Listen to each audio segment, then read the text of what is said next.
Entraînement au DELF B2. Production orale. Les clés du point de vue. Exemple. Dans cet article, le journaliste expose une solution pour garder les trottoirs de la ville propres, sans déjection canine.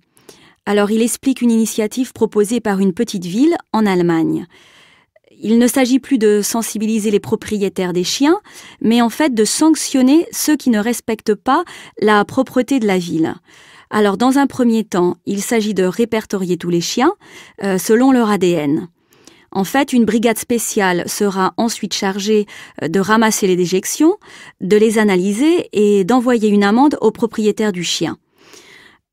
Dans nos villes, en Europe, il y a de plus en plus de chiens et les propriétaires ne sont pas toujours attentifs à leur animal. Les trottoirs des villes sont sales et ce manque de civisme est inadmissible. De nombreuses municipalités sont conscientes du problème et mettent en place des procédés pour garder leur ville propre. Les journaux locaux sensibilisent les habitants, les mairies offrent des espaces verts pour promener les chiens et on met à disposition des sacs en plastique et des pinces, etc. Mais il est vrai que la prévention ne suffit pas toujours et que les villes sont encore sales. Il est difficile de changer les comportements et quand la prévention ne suffit pas, il faut sanctionner. Je trouve dommage de faire appel à la loi pour ce qui devrait être une question de respect. On devrait pouvoir vivre en se respectant les uns les autres. C'est certainement un idéal impossible à appliquer, car on voit bien dans la vie de tous les jours que la société est très individualiste, les gens sont égoïstes et pensent rarement au bien-être des autres.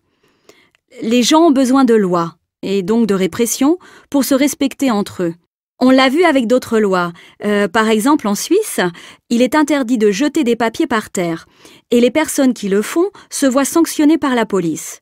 Et le résultat est évident.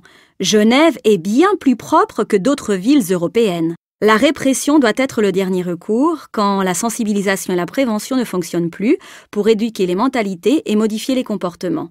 Si les gens ne sont pas capables d'un minimum de civisme, il est normal que la municipalité intervienne pour sanctionner, car il est inconcevable de vivre dans une société égoïste et irrespectueuse des individus.